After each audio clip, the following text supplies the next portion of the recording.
Great to be in a room with 249 other plant nerds who probably have no social life outside of plants and science.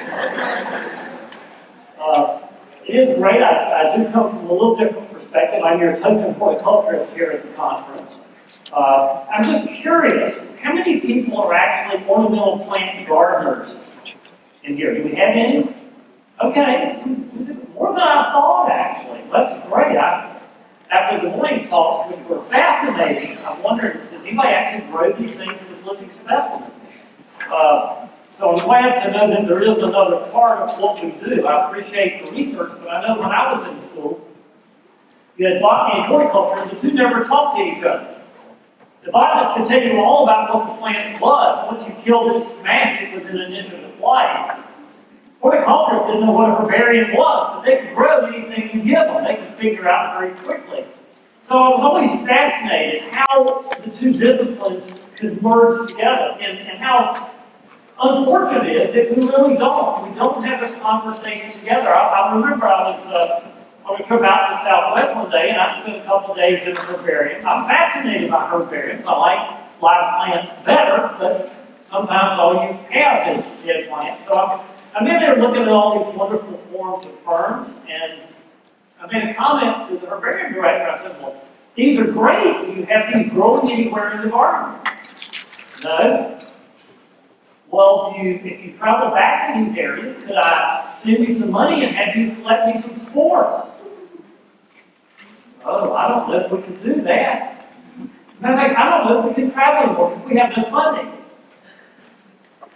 Let me understand this, okay? We have money. You know where the ferns are. How hard is it to gather spores? And it's fascinating because it's almost the mindset of us and them. We're the scientifically pure researchers, and you are the commercial people. Well, for those that actually work for institutions that are financed by tax money, where do you think that comes from? Not that there's much profit in the nursery business, because believe me, there's not. But there is a tremendous opportunity for us to work together. I've been on a number of conservation committees, and one of the things that always fascinates me is everybody claims to be interested in conservation, but they're not interested in propagation. The late Richie Bell always said, conservation by propagation. Richie got it. Because all our conservation work now is in situ conservation. Okay, that's really not. I love going out in the box. I like conserving things. But if you believe that climate is warming, if you really believe it, the worst thing you can ever do is only in situ conservation. That ensures the plant will go extinct. That ensures more talk like we've heard today. We've got fossils, or we've got herbarium specimens, but the plant is extinct. Propagate. Propagate. Get those plants out. There is no better way to truly conserve a plant than to propagate it and send it all over the world. Because I guarantee you, somewhere you send it, it will grow.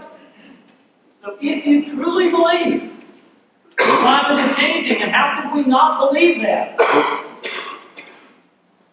Propagate the plants and get them out to more people. I've been growing ferns a long time. I probably cultivated my first ferns when I was 5 years old. In our neighborhood where we lived in the Piedmont of North Carolina, I would walk out, and this was growing in our backyard. The native Adianthus pedatum, also lady ferns, Ethereum felix feminine. It was everywhere. I was fascinated. I was digging them up out of the woods. I know we're not supposed to do that anymore. Bringing them into my garden. I was fascinated by these plants. And then, years later, when I discovered that not only we had done that, but the English had done that. During the Victorian era, the celebration of ferns in the mid-1800s, they had gone out and made these incredible selections for horticulture. Now, I know that's why some botanists hate horticulture, because botanists like everything to look the same, because they want to fit it in the key. They get really pissed off when a plant doesn't fit the key. If it says it's supposed to be 30 centimeters tall, then don't show me one that's 40 or 50 centimeters. That screws my whole key up. As horticulturists, we want the things that are off the bell curve. We want the things that don't fit the key. So yes, we do clash there. They've made all these incredible selections. That's the same fern. That's the Felix femina. This is one called Victoria, which is three-dimensional. It's an incredible plant to think that these things were selected. The Felix femina, Roselia, selected in 1860 of an Irish selection of the Felix femina. Both of those are still in cultivation today, 150 years later. It's incredible. It's incredible the diversity. Diversity fascinates me. You know, we celebrate diversity in people, but we don't celebrate diversity in plants.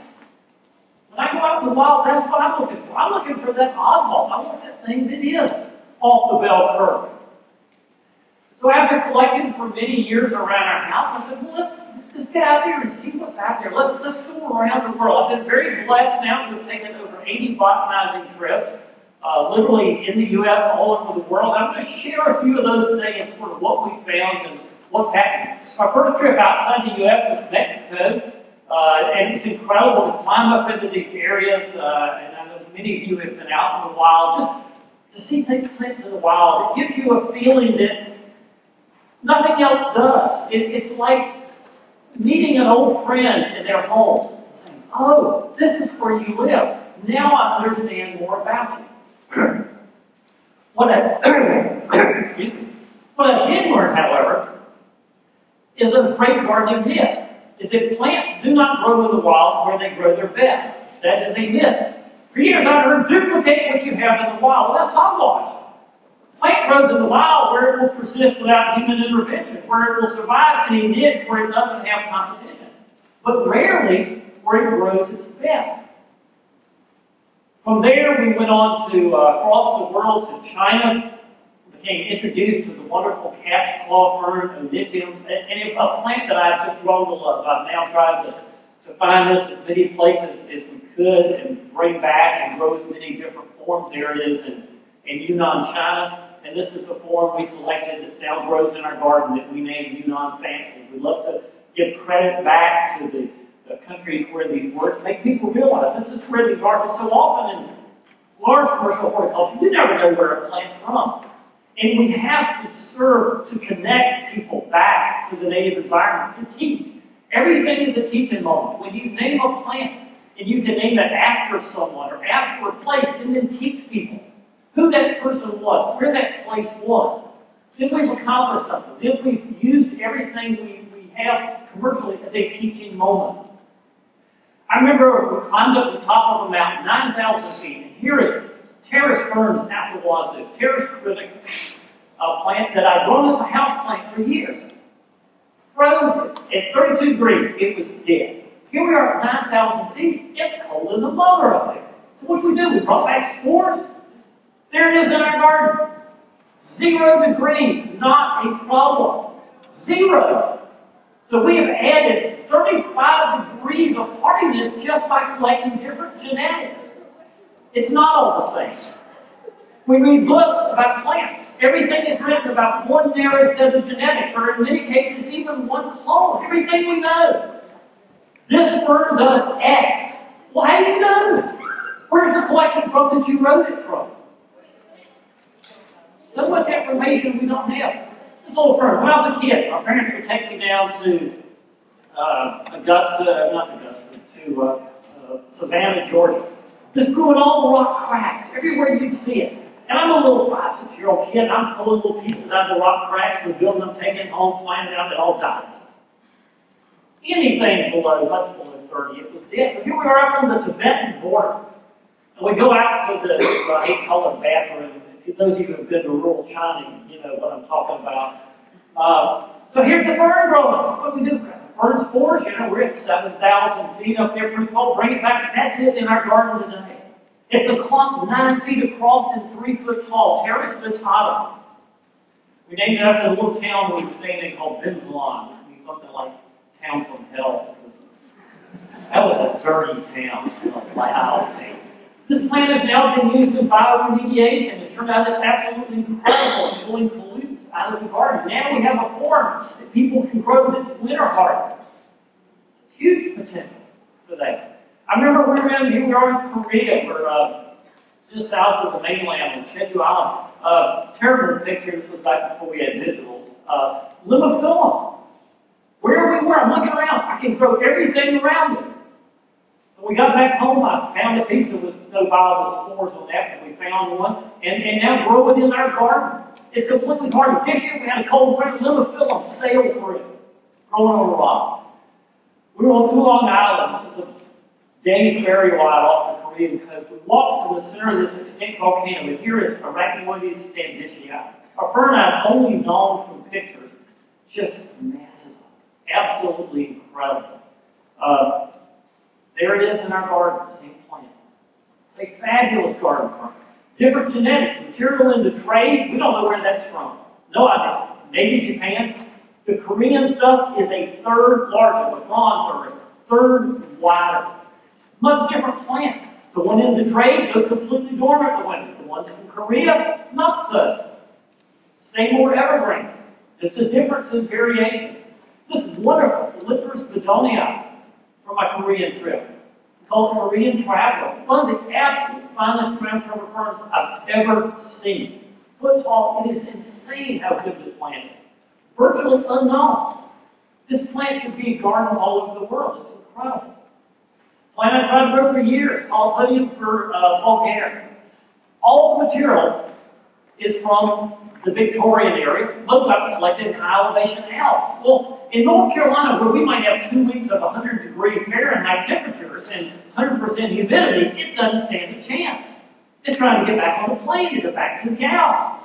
So here we are in South Korea. We find the fern growing 2,200 feet elevation. Hot, baking sun is hot, humid. Propagate spores. It's fabulous.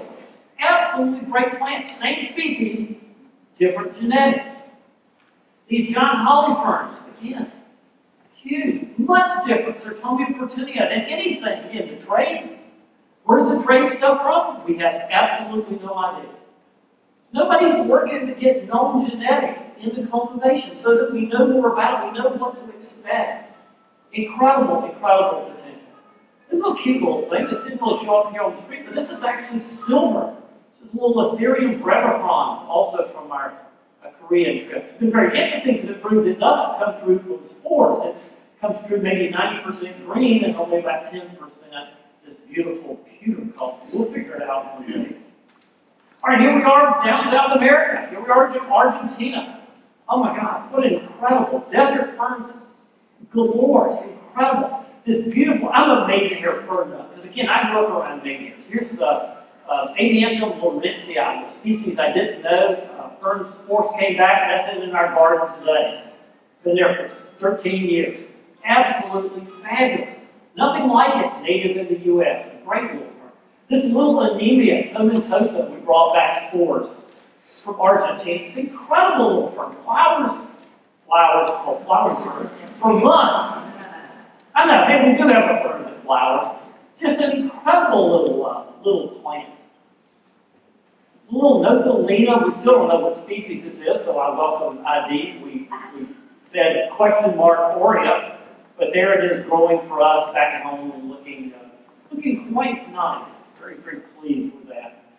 This one really blew my mind. We found this growing in a swamp down in Argentina. And I'd never seen a fern like this, but you can tell from, I was probably 75 feet away, I was like, that's the weirdest fern-looking thing I've ever seen. Sure enough, got over there, it was a fern. So we got good spores on that, brought it back. There it is growing in our garden today, 5 feet tall, spreads like a sun gun. We have it growing in full sun gravel. It's fabulous. It was growing in deep shade in standing water. So totally opposite conditions. It's almost uncontrollable. It grows so well. Trismeria trifoliata. It's like an unferned fern. It's really cool because it sort of has that funky three-dimensional look. I think it's pretty neat. I mentioned the Adiantum capitis veneris. The Adiantums are fascinating, especially a species like capitis veneris that literally grows all over the world. So I made it my goal to collect it as many places I can. Here we are in South Africa. We found it. That was my goal for the trip, and we did find it. We had to crawl across big damn rocks in the river. We found it growing there. That was very cool. It also has wet ferns and desert ferns. I love the, if you haven't read The Ferns of South Africa, some seriously good bedtime reading. It's like enormous book. God, I love that book.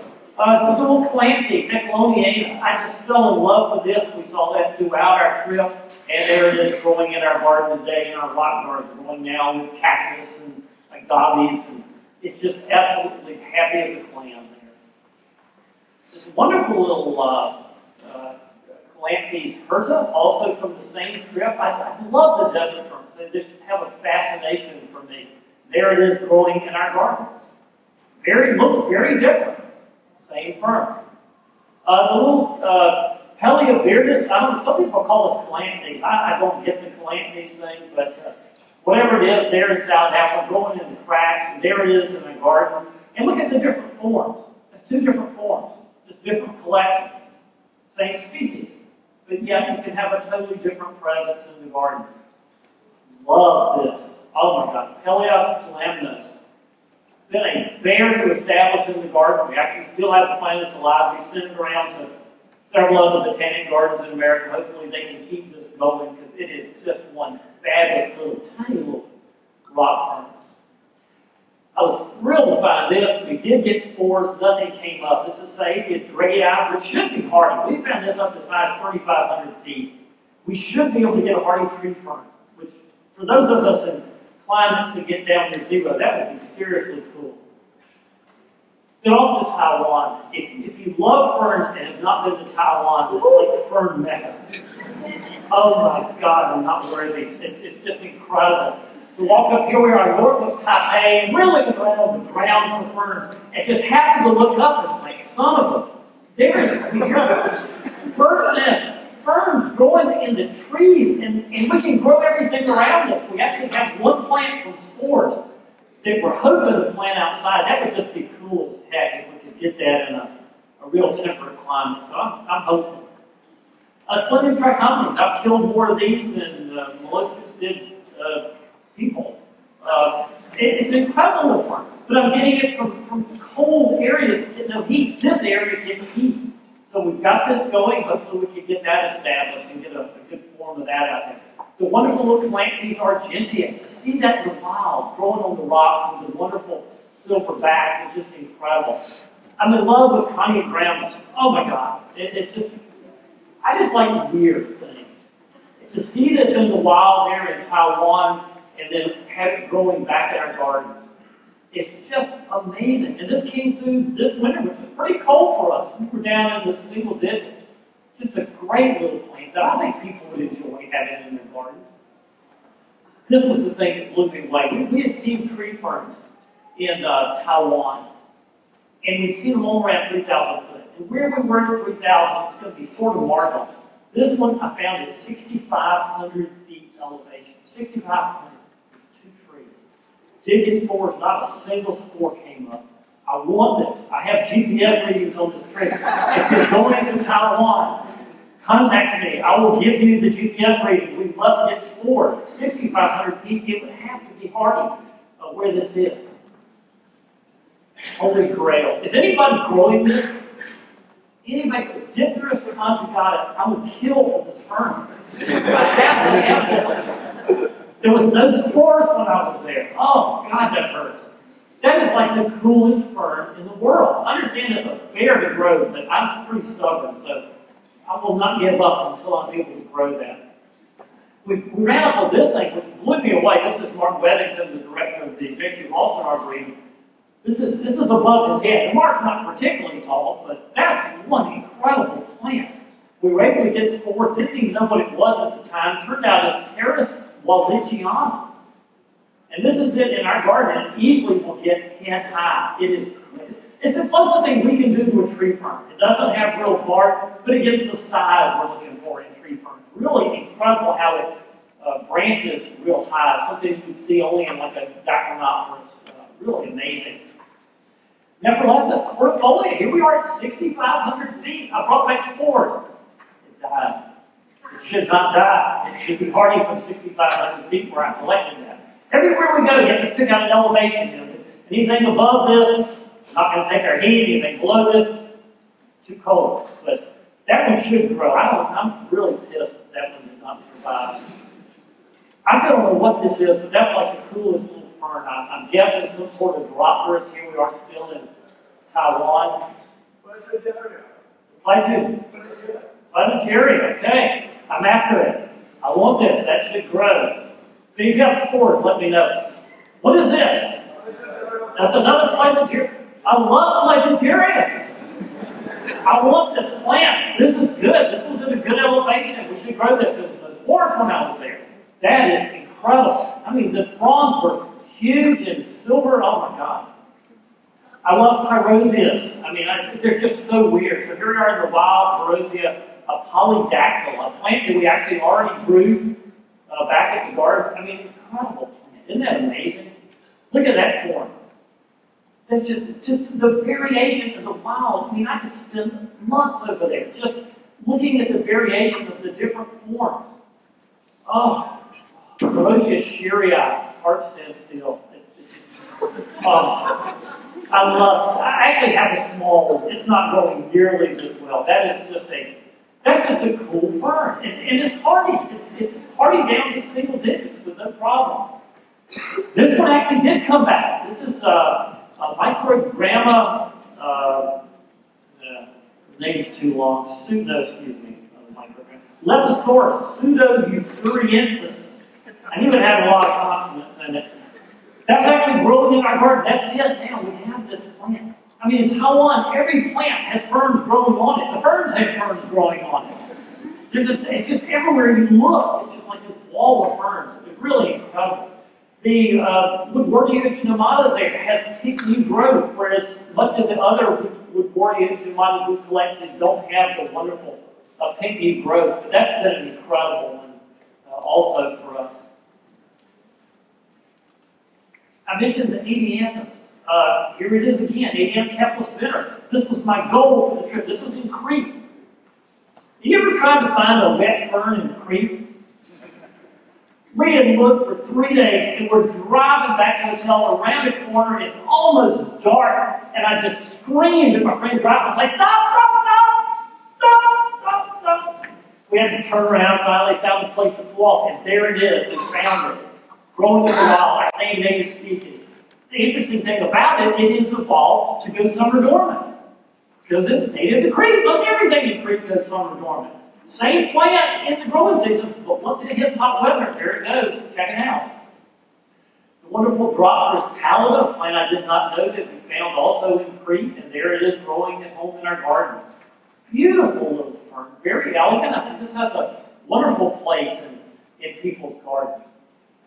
This is another one. I was shocked to find this. This is Blackgum spicans, a plant that I've known as a California native. Here it's native in Crete. One population, not a spore on it. Man, if anybody goes to Crete, I got GPS readings on this. I really want this. I think this would be seriously heat tolerant. It's amazing. We tried for years, couldn't grow it, and then finally got a genetic form from Oregon. And it's fine for us. None of the California stuff will grow, but the Oregon stuff will, and I'm pretty sure if we could get the Crete stuff, that would grow. Here in Crete, what is that? Royal fern. Our North Carolina, our U.S. native, Osmunda regalis. There it is, growing in Crete, growing in the standing water. That was cool as heck to see a plant that we knew and grew up with halfway across the world. Always fascinated by these. I'm fascinated by the whole tongue fern group. They're just fascinating. So here I'm in England. We can't grow any of the English ferns. They hate our summers. I mean, our summers are nasty. So here it is growing in Crete. So we hopped on a plane and said, let's get out of England. Let's go over here to Slovenia. Same plant. Guess what? It's heat tolerant. Spores are doing fabulous. There it is in our garden. We can't grow most of these plants, scolopendriums, but if you get them from the right location, we get the heat tolerance. Pretty neat. Boris Plinium trichomones. So now we've got the Taiwan material. We've got the material from Slovenia. Here's another Polypodium vulgare. So maybe this will now keep my Korean form happy. Growing here with the Aspleniums, also in Slovenia. Polisticum It's a different plant we really can't grow because all the materials from colder areas. But here we are at that same location in Slovenia. Should be absolutely fabulous. Atherium felix femina. Same plant, different location. The little Splenium ceterac or Ceterac officinare still can't keep this alive, but I haven't given up. And then back in the U.S., there's many forms to be found here. This wonderful red form we found down south of lady fern. This beautiful fern from Texas, Philipterus ovata, normalis, lincolni, whoever. This is a little dwarf one we found. This is just incredible down near Austin. The rosy mayfair. Do you know it's a U.S. native? I collected the spore of this off the top of Mount Haleakala in Hawaii. It's hardy. 7,000 plus feet, completely hardy in Raleigh. That's pretty cool. Adium camplophilus, North Carolina form, Alabama form, Florida form, Texas form. Can't even remember, I've got so many damn forms. This is a South Dakota form. Did you know? It's all the books say it's zonate. This is taken just south of the Black Hills. This is my form from Tamaulipas, Mexico. This is one from Bermuda. Same plant. Pretty amazing, isn't it? Sichuan, China. The potential is incredible. Not just getting genetics in here, but what we can take and do with those genetics. We're finding fern breeding actually pretty easy. We've known this worked in the wild, now humans are doing it. We make selections, weird things like that. That's Atherium nipponicum. Or we can mix it, as we did here, a friend of mine did here, with lady fern. This is late Nancy Swell, mixed the two of those together. Look at this. This is mixing that crested one with the lady fern. And now we bring in these new genetics. This is an Atherium from China, a friend of mine collected. It doesn't have a name yet. 2 foot tall. And now we mix that with Japanese painted fern for something completely new. Plants unlike anything we've ever seen before. It's an incredible time that we live in. This is the new Victorian era for ferns. I encourage you, share, get those genetics, pass them around, get them out to gardeners. Keep a few in your herbarium, that's fine. Let's get some living plants out there. Thank you very much.